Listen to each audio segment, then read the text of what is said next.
제가 교회입니다. 이렇게 해보시죠. 제가 교회입니다. 제가 교회입니다. 네, 아멘. 우리의 소원, 건강한 교회, 영향력 있는 교회라는 말씀의 제목으로 하나님 말씀 전하겠습니다.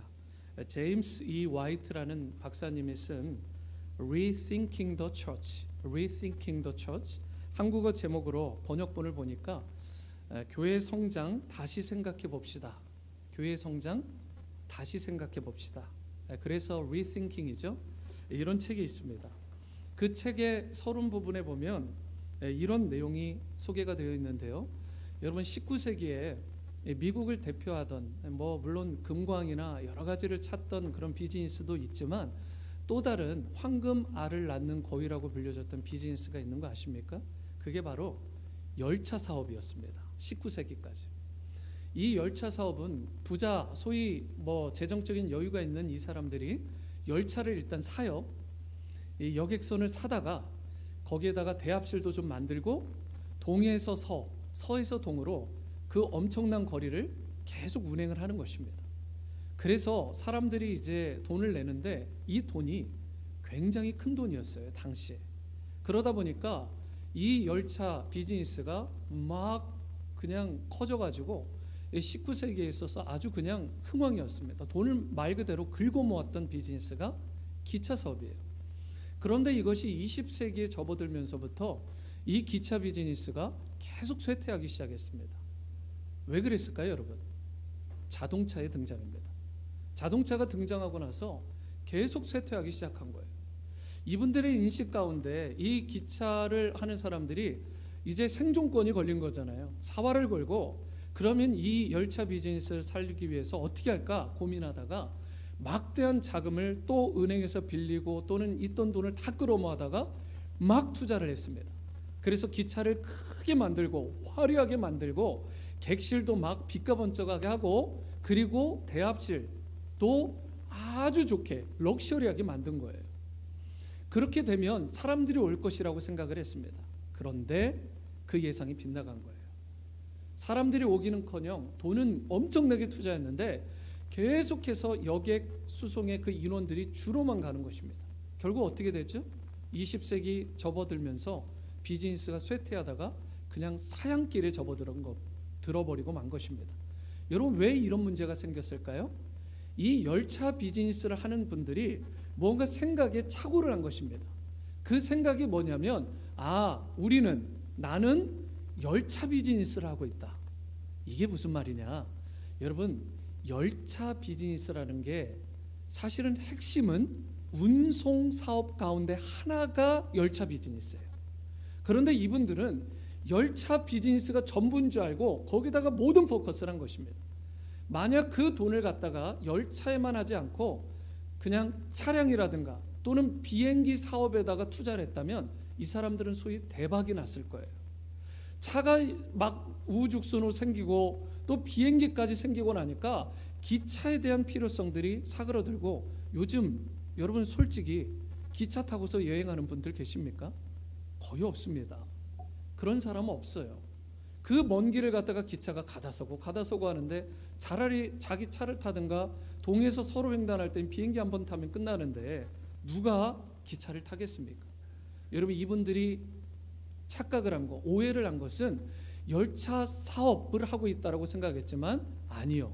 그들이 생각했어야 되는 것은 리팅킹을 했어야 되는 것은 운송 사업이라는 큰 그림하에서 이 열차 사업을 조명해 봤어야 되는 것입니다. 여러분 그런데 이 제임스 화이트 박사가 이와 유사한 문제가 교회 안에 일어나고 있다라고 진단을 했습니다. 우리 교회들도 오늘날 이런 어리석음을 자행하고 있는 것은 아닌지. 여러분 교회의 본질이 뭐죠? 교회의 본질은 운송사업, 이 열차 사업에다가 조금 빗대서 설명을 한다면 사람들을 실어나르는 것이 교회의 본질입니다. 이게 무슨 말이냐? 영혼 구원하는 것입니다. 예수 그리스도의 십자가 보혈을 주고 그들을 사망에서 생명으로 옮기는 작업. 여러분 이 땅 가운데에서 하나님의 나라로 옮기는 수송 작업. 여러분 이것이 바로 저와 여러분들이 이 교회의 본질이고 성도들이 해야 되는 일입니다. 그래서 어렸을 때 부른 노래 있잖아요. 나는 구원 열차 올라타고. 여러분, 운송 사업인데, 운송은 운송인데, 여러분 죽은 영혼, 잃어버린 영혼들을 하나님께로, 하나님의 나라로 옮기는 사업, 이것이 바로 본질입니다.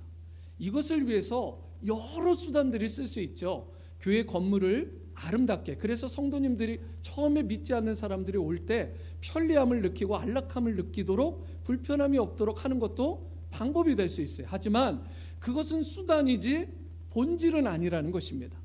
교회들이 한국에 보면 차량들을 운행하잖아요. 저희 교회도 보면 차량을 운행하잖아요.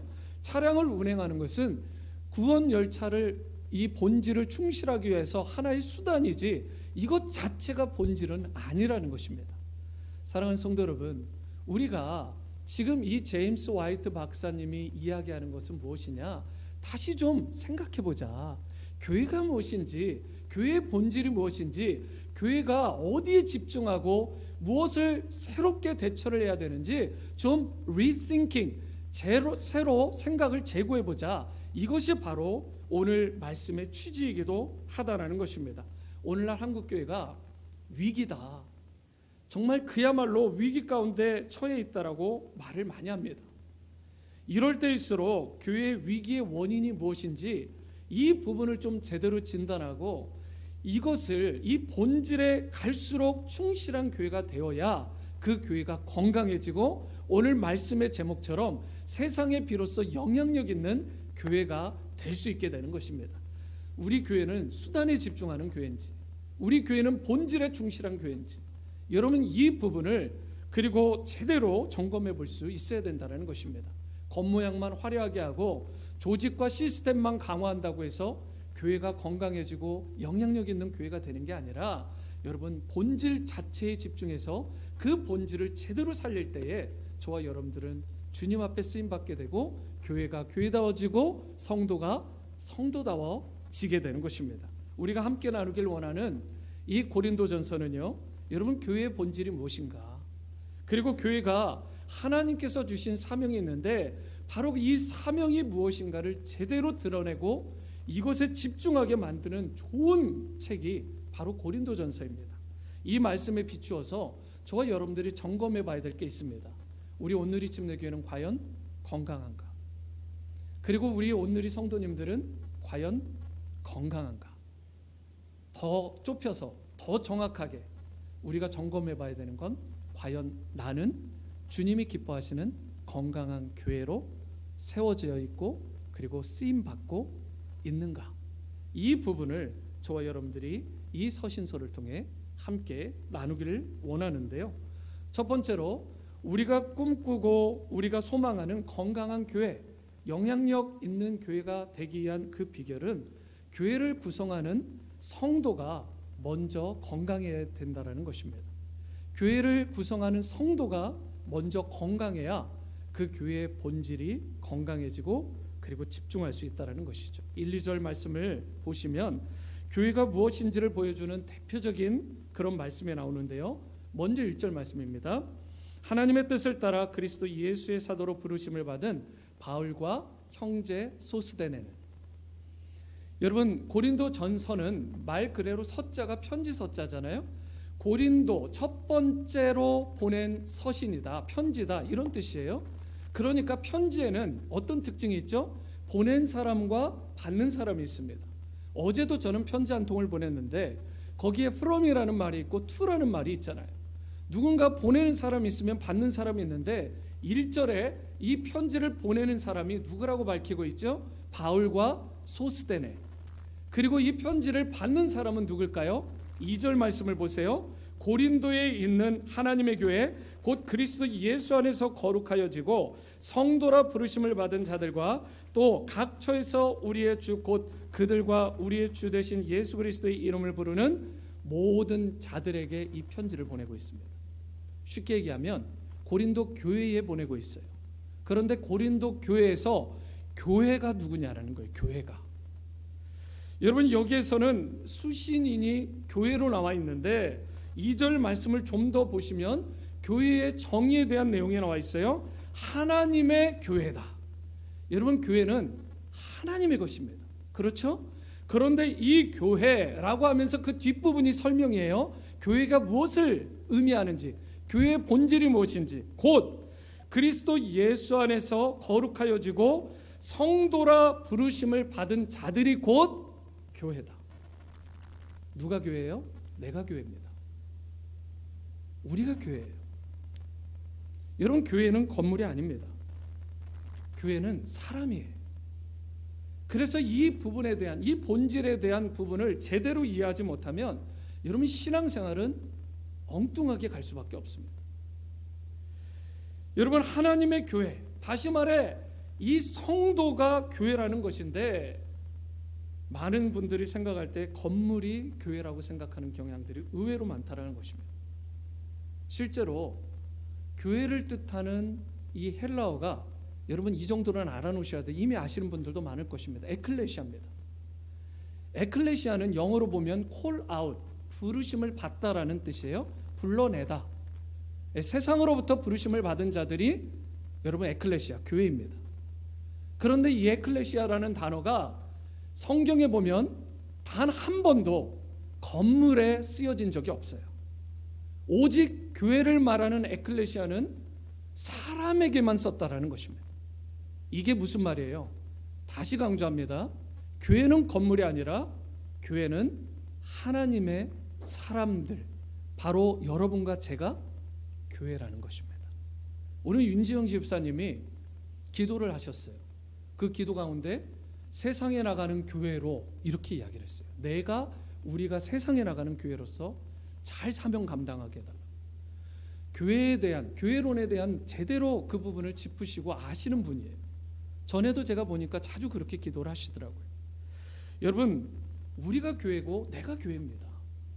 그래서 이 교회에 대한 정의를 제대로 안다면 2절 하반절 말씀 또 보시면, 또 각처에서 우리의 주 곧 그들과 우리의 주 되신 예수 그리스도의 이름을 부르는 모든 자에게, 여기에서도 강조되는 게 교회는 건물이 아니라 사람이다. 이 부분을 강조하고 있는 것입니다. 그런데 여러분, 다시 질문을 하죠. 사람은 사람인데 어떤 사람이 교회냐? 이게 중요한 것입니다. 세상에 있는 모든 사람, 한 70억 인구가 그럼 다 사람이 이 교회냐? 아닙니다. 여기서 말하는 교회는, 여기서 말하는 사람은 2절 말씀을 다시 보시면 여기 네 가지가 나와 있는데, 짧은 한 절인데 성도에 대한, 교회에 대한 네 가지 정의가 나와 있어요. 첫 번째는 그리스도 안에서 여러분 거룩해진 사람들이라고 말하고 있습니다. 그리스도 안에서 거룩해진 사람, 이게 성도죠. 즉 예수님을 믿고 구원받은 사람들이 교회라는 거예요. 세상에 있는 너나 나나 다 교회가 아니라 주 예수 그리스도를 믿고 구원받은 백성, 그 사람이 곧 교회다.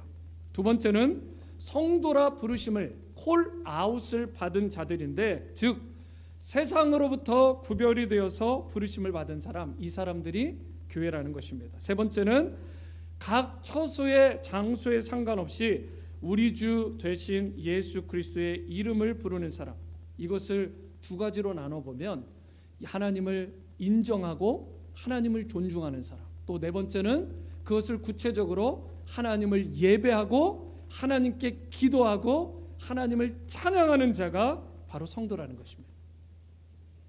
오늘 여러분과 제가 찬양하고 저와 여러분들이 기도하고 예배드리는 이 모든 행위는 바로 교회의 모습을 우리가 온전히 보여주는 것입니다. 정리하자면 예수님을 믿고 구원받은 성도들이 주 예수 그리스도의 이름을 부르며 예배드리고 기도하는 것.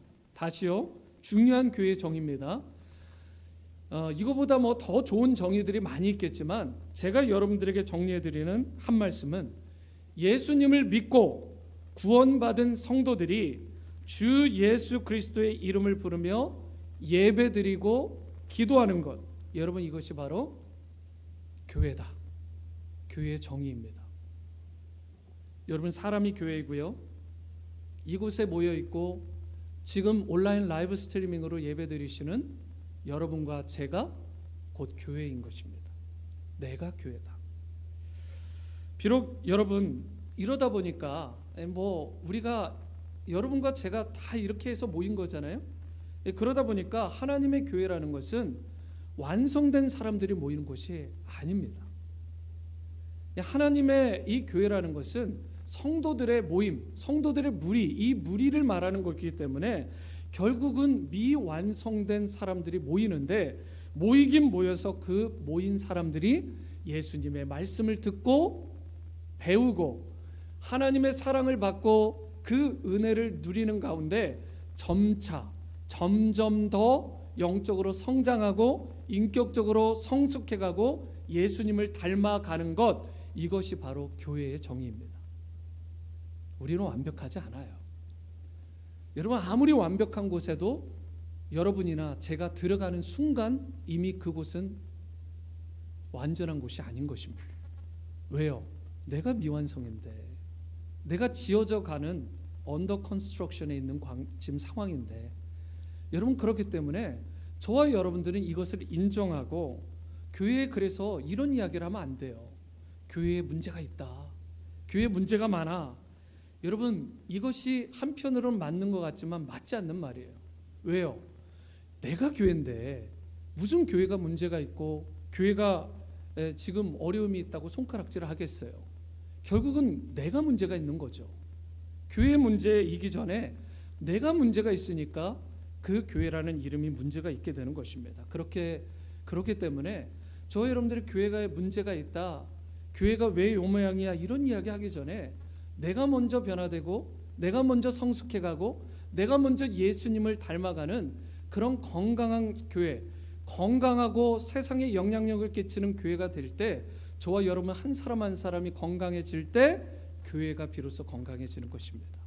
그러므로 여러분과 저에게 바로 이러한 건강함을 누리고 세상에 영향력을 끼치는 그런 위대한 하나님의 사람들이 되기 위해 교회를 구성하는 내가 먼저 변화되고 내가 먼저 건강해야 되겠다, 이 사명의 본질에 충실한 여러분과 제가 될 수 있게 되기를 바랍니다. 두 번째는, 우리가 소원하는 건강한 교회, 영향력 있는 교회가 되려면 세상적인 풍성함이 아닙니다. 세상적인 풍성함이 아니라 바로 영적인 풍성함, 영적인 풍족함이 나에게 있어야 된다, 우리에게 있어야 된다는 것입니다. 4절 말씀을 보시기 바랍니다. 그리스도 예수 안에서 너희에게 주신 하나님의 은혜로 말미암아 내가 너희를 위하여 항상 하나님께 감사한다, 이렇게 말씀하고 있습니다. 여러분, F.F. 브루스라는 아주 유명한 주석자가 있습니다. 굉장히 귀한 분인데, 이분이 이 부분을 주석하면서 어플리케이션을 이렇게 재밌게 했더라고요.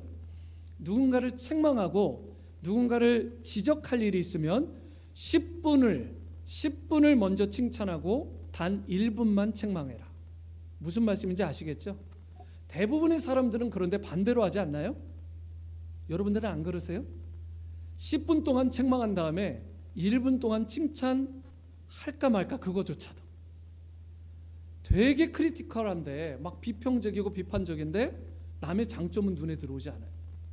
이 F.F. 브루스라는 분의 말에 따른다면, 사도 바울이 보여주는 이 내용을 제대로 적용하려면 저와 여러분들이 남들을 100번 칭찬할 때 10번 정도 책망하는, 10번 칭찬할 때 1번 정도 책망할까 말까. 그래서 우리의 눈에 우선적으로 보이는 것은 남의 들보가 아니라 남의 장점이 먼저 보여야 된다는 것이고, 그 사람을 먼저 칭찬하고 세워주는 그런 인생이 될 때 그 공동체, 그 교회가 건강해진다는 뜻입니다.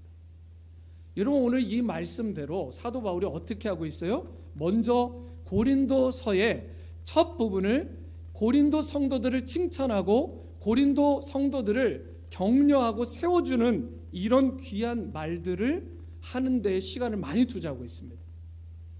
왜 고린도서를 썼다고 생각하세요?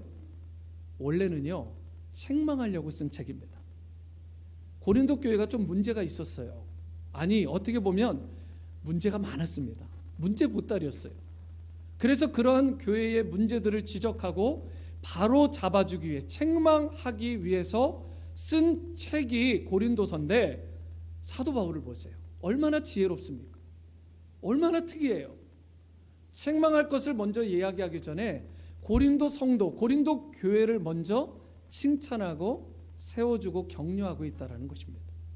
그래서 그 칭찬의 내용이 나와 있는데 5절에 첫 번째 칭찬의 내용, 이유, 이는 너희가 그 안에서 모든 일, 곧 모든 언변과 모든 지식에 풍족하다, 이렇게 말하고 있습니다. 여기서 말하는 언변은 헬라어로, 여러분들의 이거 에클레시아가 교회고 너무 유명한 말이니까, 그리고 말씀을 가르치는 헬라어 유명하죠.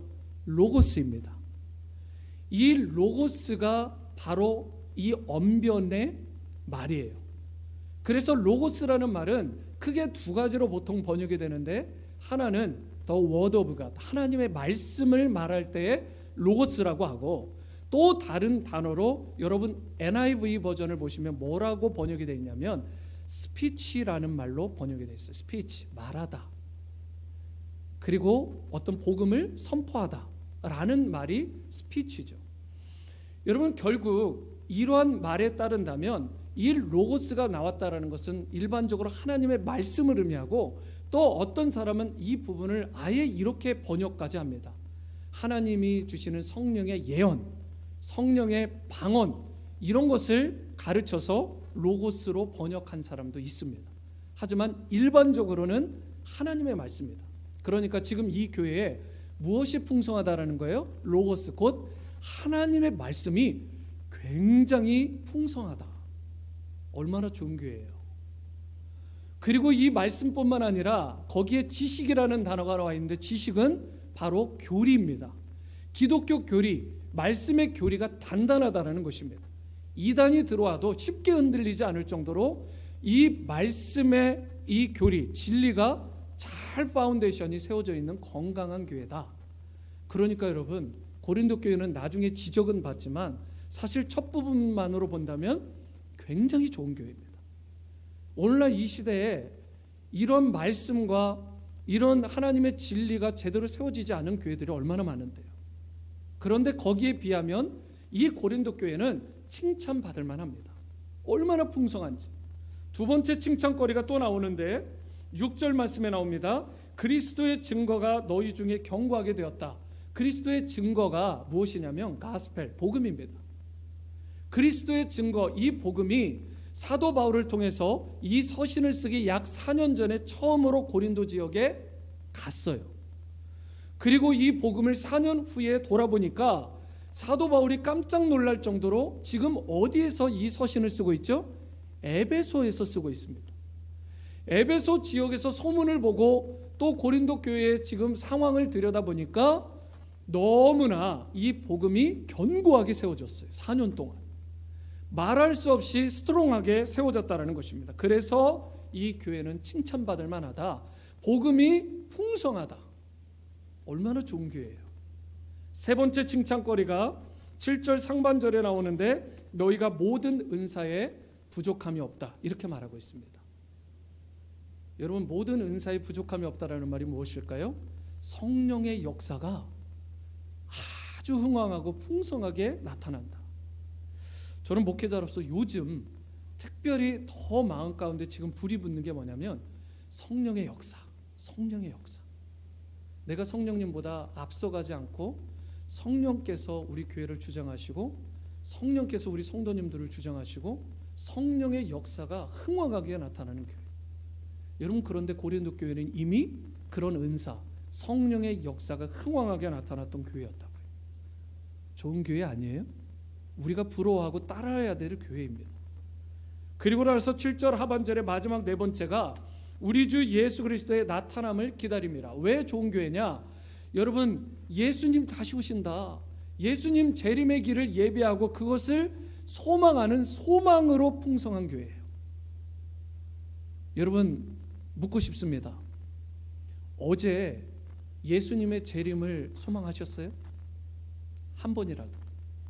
오늘 예배에 임하시기 전까지, 또 임하는 이 순간까지도 예수님 곧 오십시오, 마라나타 주 예수님 어서 오십시오, 이런 마음으로 한 번이라도 오늘 소망해 보셨습니까? 여러분, 그런데 고린도 교회 성도들은 예수님의 그 오심을 간절히 소망했다. 그 마음을 어디에 둔 거예요? 하늘의 소망을 뒀다라는 뜻입니다. 이 땅에 두지 않았어요. 고린도 교회는 그런 의미에서 건강한 교회고 건강한 성도, 세상에 영향력을 끼칠 만한 좋은 자질을 갖췄던 칭찬받을 만한 교회라는 것입니다. 여러분, 그런데 만일 교회가 이런 큰 네 가지 요소, 이런 영적인 풍성함에는 관심이 없고 그냥 그저 세상적인 풍성함과 세상적인 것에만 초점을 자꾸 갖고 성공에만 이 몰입을 한다면 여러분 어떻게 할까요? 이 교회가 어떻게 될 것 같으세요? 쉽게 얘기하면 교회는 타락하는 것입니다. 세상적인 풍요함에는 목말라 하는데 영적인 풍성함에 대해서는 목말라 하지 않는다면 그 교회는 더 이상 교회가 아닙니다. 그런데 제가 말씀드렸죠? 교회는 뭐라고요? 나라고요. 나에게 적용을 해본다면 내가 세상적인 풍요함에 대해서는 갈급함이 있고 갈망이 있는데 내가 정작 영적인 성숙과 성장, 여호와께 돌아가자, 여호와께 돌아가자, 이것이 내게 울림은 없고 이번에 계속 물질적인 풍성함을 주세요, 하나님 내 자녀가 잘 되길, 물론 필요하죠. 내가 이번에 논문 잘 통과하기를 원하고 뭐하고 다 필요하죠. 하지만 더 프라이어리티, 우선순위가 뭐냐는 것입니다. 여러분, 바로 영적인 풍성함, 영적인 그런 잘됨에 대해서, 성장에 대해서 우리가 소망을 둬야 된다는 것입니다. 그것이 바로 건강한 교회, 그리고 세상에 영향력을 끼치는 교회의 특징이라는 것입니다. 여러분, 한국 교회가 언제 가장 건강했을 거라고 생각하세요? 저도 그렇게 생각하지만 많은 분들이 이야기하고 주장하는 것이 일제시대 때 가장 건강했다라고 이야기를 합니다. 그리고 6.25 동란 때, 6.25 전쟁 이후와 그 당시가 한국 교회가 가장 건강했대요. 이게 무슨 말이냐? 여러분, 일제강점기 때 얼마나 어려웠어요. 신앙의 자유라는 게 없고 핍박과 환란이 말로도 할 수 없었고 인간적인 도움을 주위로부터 받을 수도 없었습니다. 모든 세상으로부터 단절되고 신앙을 지킨다는 게 너무 어려웠죠. 그런데 여러분, 그들이 어땠냐? 그 신앙이 너무나 순수했다라는 것입니다. 그들의 영성이 너무나 깨끗하고 거룩했다라는 거예요. 목숨을 건 신앙이었기 때문에 여러분, 정금과 같이 빚어진 그들의 신앙은 바로 그들 자체가 교회였기 때문에 교회가 한없이 깨끗하고 건강하고 거룩하고 영향력을 끼치는 그런 귀한 교회가 되었다는 것입니다. 6.25 동란 후에 꿀꿀이죽, 제대로 먹을 게 없어서 그런 것들 쑤어서 드시고 너무나 먹거리 또 잘 곳 모든 것들이 다 부족하고 그 가난은 이루 말로 할 수 없는 상황 가운데 있었는데 천막, 이런 좋은 건물도 아닙니다. 천막 하나 쳐놓고 그 추위 피해가면서 교회 예배당에 들어오기만 하면 정말 마음을 뛰게 하고 심장을 울리는 강력한 찬양의 향연이 있었고 기도의 제단이 있어서 눈물로 적셔진 그 기도의 제단으로 인해서 하나님이 받으시는 기도의 향연이 있었고 그들이 들을 때, 말씀을 들을 때 이것이 나에게 주시는 말씀인가 하여 계속 마음을 쪼개고 회심하고 진정한 강력한 영적인 회개와 부흥의 역사가 있었던 것이 바로 6.25 때와 6.25 동란 이후의 한국 교회의 모습이었습니다. 여러분, 그때가 가장 한국 교회에 어쩌면 건강했을 때고 전성기라고 말할 수 있어요. 그런데 오늘날 왜 그와 같은 건강한 교회, 그리고 세상에 영향력을 끼치는 교회로서의 사명을 제대로 감당하지 못할까? 이유는 간단합니다. 너무 부유해요. 너무 풍성합니다. 세상적으로 너무나 다 많은 것을 가지고 있으니까 하나님의 풍성함에 대해서 기대감이 없어요. 하나님이 풍성함을 부어주시지 않아도 어느 정도 먹고 살고 건강 유지하고 지금 내가 가지고 있는 커리어 안정적으로 되고 다 갖추었거든요. 여러분, 그러면 신앙은 어떻게 돼요? 쇠퇴합니다. 그리고 결국 그 교회는 어떻게 될까요? 건강성을 잃어버리게 되고 세상에 전혀 영향력을 끼치지 못하게 됩니다. 여러분, 일제시대나 6.25 동란 때나 그 후에 한국 교회의 모습을 보면 여러분, 야성이 있었어요. 야성. 정말 많은 사람들을 주님 앞에 돌아오게 하는 천국 열차의 역할을 제대로 감당했습니다. 그런데 오늘날 저와 여러분들에게 이런 천국 열차에 이 땅에 죽어있는 이 영혼들을 하늘나라로 그 신분이 바뀌고 그 영혼이 옮겨지는 이 사역에 저와 여러분들이 얼마나 열정을 가지고 하나님의 풍성함에 얼마나 소망을 가지고 있는지, 오늘 이 시대에 정말 교회가 교회다워지려면 세상 것을 자랑해서는 안 됩니다. 바로 우리 가운데 있는 영적인 것, 우리가 십자가를 자랑하고 예수 그리스도의 복음을 자랑해야 되는 것입니다. 자랑할 것이 세상적인 것이 아니라, 어떤 환경이나 상황을 자랑할 것이 아니라 예수 그리스도의 십자가 복음을 자랑해야 된다. 여러분, 그래야만 저와 여러분들의 교회가 건강해지게 되고 다시 회복되어서 세상에 선한 영향력을 끼치는 위대한 쓰임받는 교회로 다시 일어설 수 있게 되는 것입니다. 세 번째이자 마지막은, 우리가 소원하는 건강한 교회, 영향력 있는 교회가 되려면 저를 따라해 보시죠. 주님의 통치와 다스리심을 받아야 합니다. 오늘 말씀에는 주님의 다스리심을 받아야 된다고 하는데, 설명 가운데 제가 계속 강조할 것입니다. 주님의 통치와 다스리심을 받아야 되는 것입니다. 8절 말씀을 보시면 마지막 절이죠. 사도 바울이 교회를 이끌고 주도하는 분이 어떤 분이신가를 나타내고 있는데, 8절, 주께서 너희를 우리 주 예수 그리스도의 날에 책망할 것이 없는 자로 끝까지 경고하게 하시리라. 여러분, 가장 앞에 강조되는 말이 뭐예요? 주께서. 지금 수신이는 고린도 교회, 이 교회의 주인은 누구냐? 바로 우리 주 예수 그리스도이심을 분명하게 사도 바울이 밝히고 있는 것입니다. 여러분, 1절에서 9절까지 이 지금 우리가 이제 읽는 이 본문이 사실은 9절까지 한 절이 더 있는 건데, 그게 하나의 맥락이 끊어지는데 8절까지 뭐 이렇게 보시면 주님이라는 말이 계속 반복되는 이 내용이 몇 번 나오냐? 주님이라는 단어가 6번 나옵니다. 주님이라는 말을 왜 6번을 이야기를 하면서 특별히 그 앞에다 그냥 주님이라 하지 않고 우리 주 예수 그리스도라고 할까? 여러분, 이 당시에 이 헬라 지역, 로마 지역에 살던 사람들의 머릿속에는 로드, 큐리오스라는 단어인데, 주님이라고 생각하면 가장 먼저 떠오르는 인물이 황제 시저였습니다. 로마의 황제 시저가 Our Lord, My Lord라고 생각을 했다고요. 그러니까 이것을 깨뜨리기 위해서 사도 바울이 의도적으로 우리 주님 예수 그리스도라는 단어를 쓴 것입니다. 우리의 진정한 주님은, Our Lord는 시저가 아니라 예수님이시다. 세상의 권세자나 권력이 아니라, 부가 아니라, 명예가 아니라 예수 그리스도가 나의 주님이시다. 여러분, 이 부분을 밝히는 것입니다. 고린도라는 지역은요, 여러분, 전쟁으로 인해서 한때 폐허가 되었던 곳입니다. 정말 볼품없던 도시인데, 로마의 이 시저, 줄리어스 시저가 이 고린도를 회복을 시켜요. 회복을 시키고 잘 가꾸어서 양자인 아우구스투스라고 하죠. 이 사람에게 이 도시를 넘깁니다. 넘길 당시에 너무 잘 회복을 시키고 복원을 시켜놨어요. 이제는 수많은 사람들이 몰려들이는데, 아우구스투스가 아예 이 고린도를 아가야라는 지역, 지금으로 얘기하면 미국과 같은 이 나라의 캐피털로, 수도로 만든 사람이 바로 그 양자입니다. 이렇게 만들고 나니까 얼마나 많은 돈이 몰리고 얼마나 많은 사람들이 몰리고, 그리고 아가야 지역뿐만 아니라 다른 지역에 소문난 도시가 됐겠어요. 그러다 보니까 고린도에 살고 있는 이 사람들은 우리에게 불을 갖다 주고 우리가 이렇게 잘 먹고 잘 살게 만들어준 건 줄리어스 시저와 그리고 그의 후손들, 이 사람들이, 이 로마의 황제가 우리를 잘 먹고 잘 살게 만들었다, 이런 생각이 있었다고요.